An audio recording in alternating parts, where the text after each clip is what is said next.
जय हिंद साथियों, स्वागत है आपका self study classes Vishwamit Jain YouTube channel में। दोस्तों, हिंदी साहित्य में आज हम पढ़ने वाले हैं दोस्तों छायावाद में राष्ट्रीय काव्यधारा के कवियों की प्रमुख रचनाएं। ठीक है, जो राष्ट्रीय काव्यधारा से संबंधित रचनाएं थीं उनके बारे में आज पढ़ेंगे। और जिन भी साथियों ने अभी तक वीडियो को लाइक नहीं किया है वो वीडियो को लाइक कर दें और चैनल को सब्सक्राइब नहीं किया है तो सब्सक्राइब कर लें। ठीक है, और दोस्तों आपको व्हाट्सअप नंबर मैंने दिया है 9098609291। ये व्हाट्सअप नंबर से आपको जरूर जुड़ना है, व्हाट्सअप ग्रुप से आपको जरूर जुड़ना है।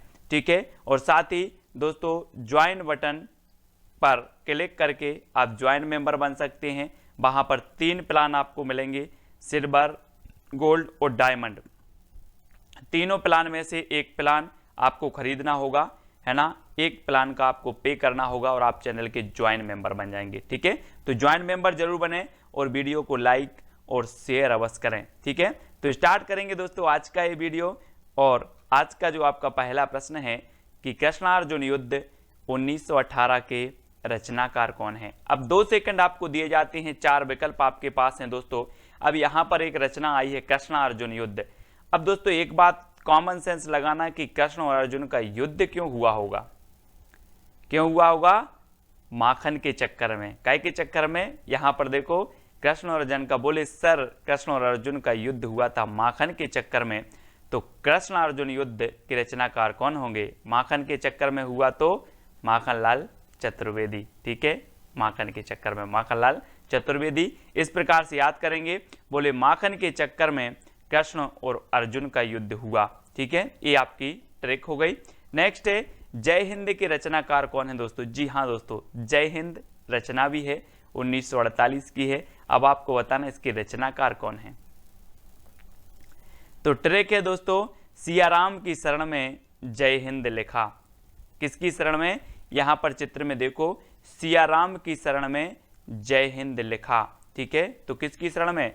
सियाराम शरण गुप्त। ठीक है, ये हो जाएंगे दोस्तों आपको। जय हिंद रचना है इनकी 1948 की रचना है। और आपको पता होगा कि जो सियाराम शरण गुप्त हैं ये मैथिली शरण गुप्त के छोटे भाई थे, अनुज थे। ठीक है, और इनकी रचना है जय हिंद 1948 की। हमने कैसे याद किया कि सियाराम की शरण में जय हिंद लिखा, तो जय हिंद रचना सियाराम शरण की। ठीक है, अगला है कुमकुम 1936 के रचनाकार कौन है। 4 विकल्प हैं दोस्तों, 4 में से चयन करना है। और एक चीज बताना कि कुमकुम एक बिंदी आती है, आपको पता होगा, है ना। कुमकुम एक सीरियल भी आता है, कुमकुम एक बिंदी भी आती है। 4 विकल्प में से आप सही बताना और आपका बिल्कुल सही आंसर होगा दोस्तों बालकृष्ण शर्मा नवीन, है ना। बालकृष्ण शर्मा नवीन कुमकुम। और देखना दोस्तों, आप थोड़ा सा इमेज करना कि ये बाल हैं, यहाँ पर देखो ये बाल हैं, बालों के नीचे आप क्या लगाते हो? कुमकुम लगाते हो। ठीक है, और ये आपकी पलक हैं, दोनों पलकों के बीच में आप कुमकुम लगाते हो। तो बालों के नीचे यानी कि बालकृष्ण भट्ट नीचे कुमकुम लगाते हो तो कुमकुम, और दोनों पलकों के बीच में तो आपलक, पलक के बीच में तो आपलक भी इनकी रचना हो जाएगी। ठीक है, और कौन लगाती है? उर्मिला। कैसे ट्रिक है इसकी? पलक झपकते ही उर्मिला ने बालों के नीचे रश्मि रेखा से कुमकुम लगाई। ठीक है, ये दोस्तों बालकृष्ण शर्मा नवीन की कुछ रचनाएं हैं। आपको ट्रिक है कि बाल झपकते ही जो है उर्मिला ने बालों के नीचे रश्मि रेखा से कुमकुम लगाई। ठीक है, पलक झपकते ही, ये आपकी ट्रिक हो जाएगी दोस्तों, इसको आपको याद रखना है। और इनकी रचनाएं देखो, क्रमबद्ध कुमकुम 1936 की, आपलक 1951, रश्मि रेखा 1951, क्वासी 1952, हम बिस्पाई जन्म के 1955 और उर्मिला 1957। ठीक है, ये बालकृष्ण शर्मा नवीन की रचना है। अब आपको याद रख लेना है, पलक झपकते ही उर्मिला ने बालों के नीचे रश्मि रेखा से कुमकुम लगाई। ठीक है, ये चीज आपको याद रखनी है और इनकी रचनाएं याद हो जाती हैं, साथ ही क्रमबद्ध भी हैं, सन भी आपको दिए हैं। ठीक है, ये उर्मिला हैं और पलक झपकते ही तो उर्मिला से उर्मिला, पलक से आपलक, बालों के नीचे कुमकुम तो एक कुमकुम। ठीक है, तो इस प्रकार से आपको याद कर लेना है इनकी रचनाएं। और इसके पहले के बहुत सारे जो वीडियो हैं वो आपको जरूर देखना है दोस्तों। ठीक है, बिखरे मोती और त्रिधारा के रचनाकार कौन है? 4 विकल्प हैं, सुभद्रा कुमारी चौहान, सियाराम शरण गुप्त, बालकृष्ण शर्मा नवीन या फिर रामधारी सिंह दिनकर। और आपको पता है दोस्तों, ट्रिक भी मैंने नीचे दी है कि सुभद्रा के बिखरे मोती की त्रिधारा निकली। सुभद्रा के जो बिखरे मोती थे उनकी कितनी धारा निकली? त्रिधारा निकली। किसकी? सुभद्रा। तो सुभद्रा कुमारी चौहान की बिखरे मोती और त्रिधारा, ये रचनाएं दोनों ही इनकी हो जाएंगी, यानी आपका उत्तर होगा सुभद्रा कुमारी चौहान। आ नंबर आपका बिल्कुल सही हो जाएगा। ठीक है। परशुराम की प्रतीक्षा के रचनाकार कौन है? 4 विकल्प हैं। पहला है सुभद्रा कुमारी चौहान, सियाराम शरण गुप्त, बालकृष्ण शर्मा नवीन या फिर रामधारी सिंह दिनकर। और आपको पता है दोस्तों कि रामधारी सिंह दिनकर को अनल का कवि कहा जाता है, ओज का कवि कहा जाता है। और परशुराम की प्रतीक्षा इनकी दोस्तों बहुत ही बढ़िया रचना है, कई बार पूछी गई है। नीचे ट्रिक दी है कि परशुराम की प्रतीक्षा में उर्वशी और रश्मि ने कुरुक्षेत्र में हुंकार भरी, है ना। तो ये चीज़ आपको याद रखनी है कि परशुराम की प्रतीक्षा में जो है उर्वशी और रश्मि ने कुरुक्षेत्र में जो है हुंकार भरी। तो इनकी परशुराम की प्रतीक्षा, उर्वशी, रश्मि, कुरुक्षेत्र और हुंकार, ये इनकी रचनाएं हो जाएंगी। ठीक है। और एक इनकी रचना और है, कौन सी? रेणुका। रेणुका भी आपको याद रखनी है। ठीक है। इन्हीं की है, दिनकर जी की। और उर्वशी के लिए दोस्तों इन्हें 1978 में ज्ञानपीठ पुरस्कार भी मिला है। ठीक है। तो याद रखेंगे, क्या याद रखना? परशुराम की प्रतीक्षा में उर्वशी और रश्मि ने कुरुक्षेत्र में हुंकार भरी। ठीक है। ये चीज आपको याद रखनी है। हल्दी घाटी के रचनाकार कौन है? हल्दी घाटी के रचनाकार बताना है दोस्तों, मैथिली शरण गुप्त, श्याम नारायण पांडे, बालकृष्ण शर्मा नवीन या फिर रामधारी सिंह दिनकर। और आपका बिल्कुल सही आंसर क्या हो जाएगा? हल्दी घाटी के जो रचनाकार हैं वो हैं श्याम नारायण पांडे। श्याम नारायण पांडे। अब एक चीज याद रख लेना दोस्तों, एक रचना है श्याम सगाई। श्याम सगाई रचना किसकी है? नंददास की रचना है। और श्याम की सगाई में दोस्तों हल्दी जरूर लगेगी। क्या लगेगी? हल्दी लगेगी। तो हल्दी लगेगी तो हल्दी घाटी के रचनाकार कौन होंगे? श्याम। श्याम की सगाई में हल्दी लगेगी। ठीक है। श्याम की सगाई में क्या लगेगी? हल्दी लगेगी। तो हल्दी घाटी जो रचना है वो किसकी होगी? श्याम नारायण पांडे। श्याम आएगा। ठीक है। श्याम नारायण पांडे। और श्याम सगाई ये नंददास की रचना है, ये चीज भी आपको याद रखनी है ना। अब मैं पूछूंगा हल्दी किसको लगेगी? बोले सर श्याम की सगाई में। तो श्याम सगाई, नंददास और हल्दी घाटी, ये श्याम नारायण पांडे। ठीक है। अगला है जीवन संगीत के रचनाकार कौन है? 4 विकल्प हैं दोस्तों। आपको पता है कि जीवन संगीत कब बन जाता है? अगर दोस्तों आप जगन्नाथपुरी चले जाओ तो संगीत जीवन आपका जो है वो संगीत बन जाता है। कहाँ जाना है? जगन्नाथपुरी आपको जाना है तो आपका जीवन संगीत बन जाएगा। और सबसे बड़ी बात है दोस्तों कि यहाँ पर प्रसाद बहुत मिलता है। क्या मिलता है? प्रसाद। तो जीवन संगीत कब बनता है? जब आप जगन्नाथपुरी जाओगे और यहाँ पर प्रसाद मिलता है तो जगन्नाथ प्रसाद मिलिंद, है ना। प्रसाद मिलिंद, जगन्नाथपुरी में प्रसाद मिलिंद, तो जीवन संगीत बन जाता है ना। इस प्रकार से अब मैं पूछूंगा जीवन संगीत कब बन जाता है, तो आप बताओगे कि सर जगन्नाथपुरी पहुंच जाएं और वहां पर प्रसाद बहुत मिलता है तो जीवन संगीत बन जाता है। ठीक है। तो जीवन संगीत, जगन्नाथ प्रसाद मिलिंद। ठीक है। अगला है ज्वाला के रचनाकार कौन है?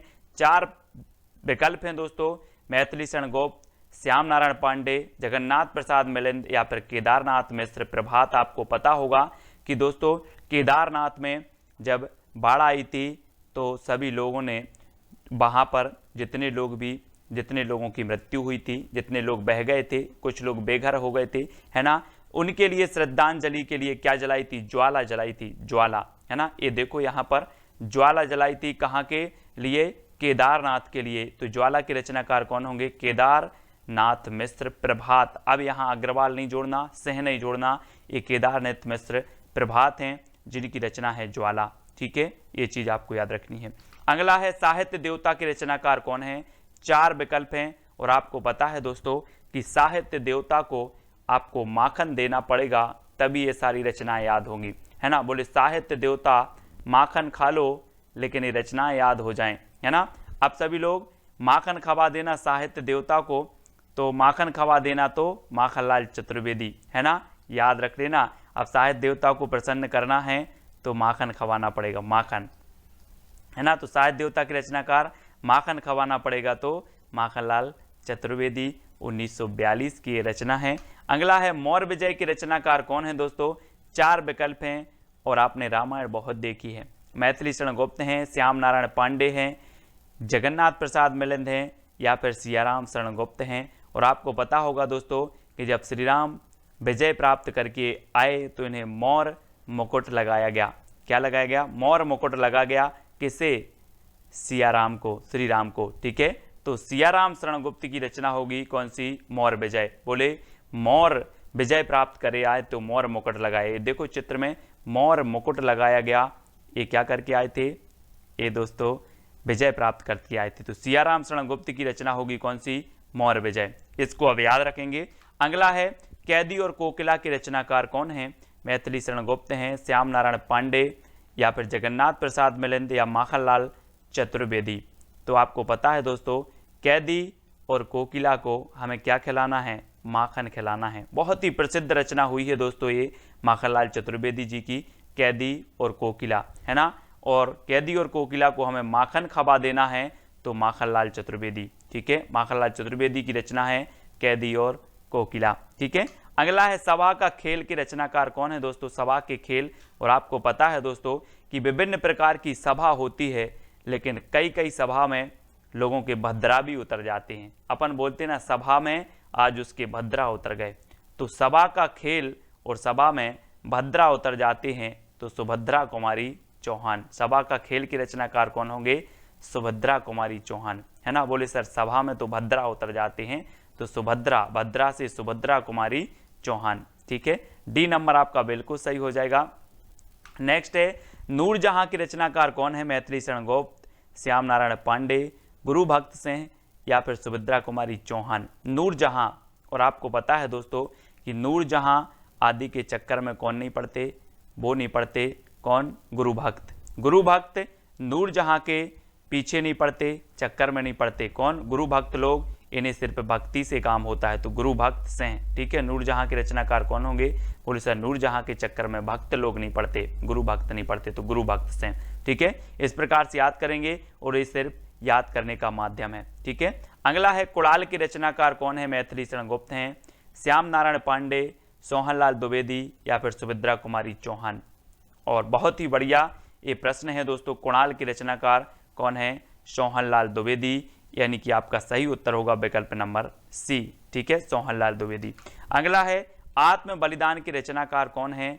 मैथिली शरण गुप्त हैं, श्याम नारायण पांडे, बालकन शर्मा नवीन, या फिर सुभद्रा कुमारी चौहान। दोस्तों आपको पता है अगर मैं बोलूं कि आप आत्म बलिदान कर दो, बोलो सर मैं आत्म बलिदान तो कर दूंगा लेकिन मेरे बालों के बलिदान की मत बोलना, मेरे बालों की बलिदान की मत बोलना, मैं सब कुछ बलिदान कर दूंगा, बालों के बलिदान की मत बोलना। तो आत्म बलिदान की रचनाकार कौन होंगे? बालकृष्ण भट्ट। बाल की मत नहीं, बाल की मत बोलना, है ना, ठीक है। तो बालकृष्ण भट्ट हमने याद किया था दोस्तों, एक हिंदी प्रदीप की रचनाकार थे बालकृष्ण भट्ट। ये बालकृष्ण शर्मा नवीन है, लेकिन हिंदी प्रदीप के हमने देखे थे कि प्रदीप के बाल भट्टा से भरत गए, है ना। तो प्रदीप यानी हिंदी प्रदीप, और हिंदी प्रदीप के संपादक बालकृष्ण भट्ट। उसी प्रकार से आत्म बलिदान तो हम कर देंगे लेकिन बालों का बलिदान की मत बोलना। तो आत्म बलिदान की रचनाकार कौन होंगे? बाल से होगा बालकृष्ण शर्मा नवीन, ठीक है। अगला है तक्षशिला के रचनाकार कौन है? 4 विकल्प हैं। और दोस्तों आपको पता होगा कि तक्षशिला विश्वविद्यालय बना था, है ना। और जो तक्षशिला है ये बौद्ध शिक्षा, बौद्ध धर्म से संबंधित था, यहाँ का जो क्षेत्र था, ठीक है। और तक्षशिला का क्या हुआ था? भारत में उदय हुआ था। तक्षशिला का भारत में उदय हुआ था। तो तक्षशिला के रचनाकार कौन होंगे? कौन होंगे?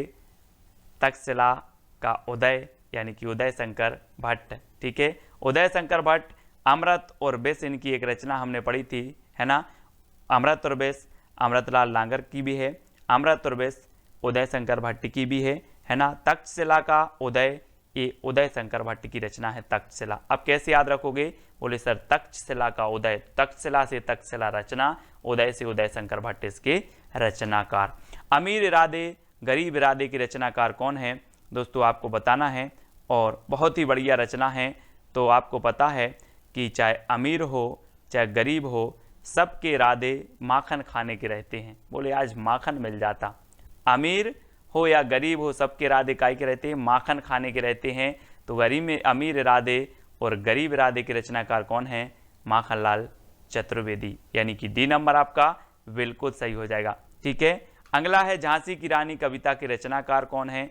4 विकल्प है, मैथिली शरण गुप्त, श्याम नारायण पांडे, बालकृष्ण शर्मा नवीन या फिर सुभद्रा कुमारी चौहान। और दोस्तों आपको पता है कि झांसी की रानी लक्ष्मीबाई ने सबके भद्रा उतार दिए थे। क्या उतार दिए थे?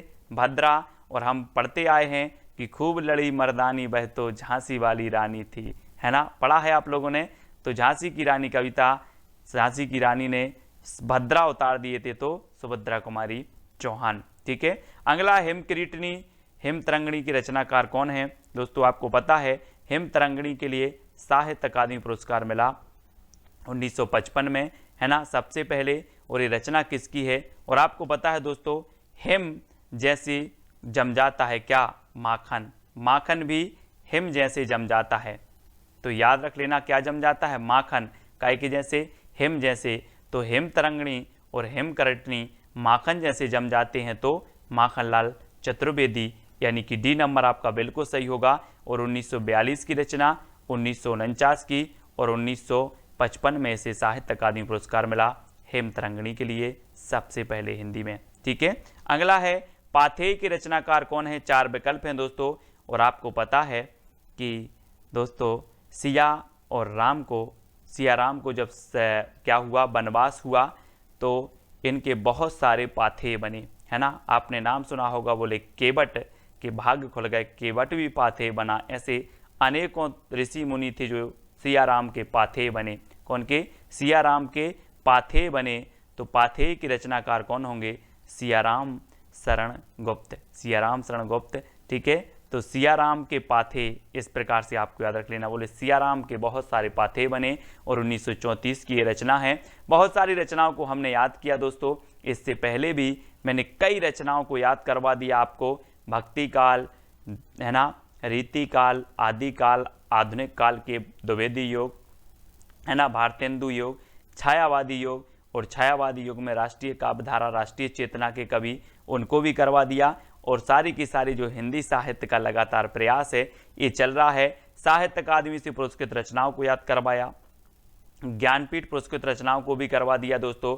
अब आपको एक चैलेंज प्रश्न है, एक भारतीय आत्मा के नाम से किसे जाना जाता है? मैथिली शरण गुप्त को, जगन्नाथ दास रत्नाकर को, माखनलाल चतुर्वेदी को, या फिर जयशंकर प्रसाद को? एक कमेंट में आपको उत्तर, चैलेंज प्रश्न है, एक एक व्यक्ति को एक कमेंट में चैलेंज प्रश्न का उत्तर लिखना है। साथ ही मैथिली शरण गुप्त के बारे में आप क्या जानते हो वो भी आपको लिखना है।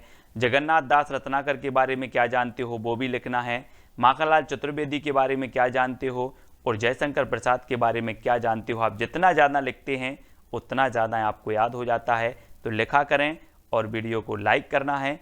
और दोस्तों आपको 9096099291 ये नंबर है व्हाट्सअप नंबर, तो आप व्हाट्सअप ग्रुप से जुड़ सकते हो। और साथ ही ज्वाइन मेंबर अगर बनना चाहते हो तो ज्वाइन मेंबर का स्पेशल व्हाट्सअप ग्रुप है ना, जिनके लिए स्टडी मटेरियल और भी बहुत सारी सेवाएं उपलब्ध हैं। तो इनके लिए ज्वाइन मेंबर के लिए दोस्तों सिल्वर प्लान के लिए आपको 59 रुपये पे करना होता है। ज्वाइन चैनल पर जाकर ज्वाइन पर क्लिक करना, तो ज्वाइन में आपको 3 प्लान दिखेंगे। एक देखेगा आपका सिल्वर प्लान, दूसरा देखेगा गोल्ड प्लान और तीसरा दोस्तों आपको डायमंड प्लान, जिसमें आपको गोल्ड प्लान में 159 रुपये, डायमंड प्लान में दोस्तों 299 रुपये पे करके आप ज्वाइन मेंबर चैनल के बन सकते हो। और सभी लोग वीडियो को लाइक करना और चैनल को सपोर्ट कर सकते हो। ठीक है, हिंदी साहित्य में ट्रिकी वीडियो, बहुत सारे ट्रिकी वीडियो मैंने अपलोड किए हैं, वो ज़रूर देखना। पूरी प्लेलिस्ट आपकी हिंदी साहित्य की बनी है। और व्हाट्सअप ग्रुप से आपको अवश्य जुड़ना है, वीडियो को लाइक और शेयर अवश्य करना है। ठीक है, वीडियो कैसा लगा कमेंट के माध्यम से बताएं। और आज के वीडियो के लिए बस इतना ही। जय हिंद।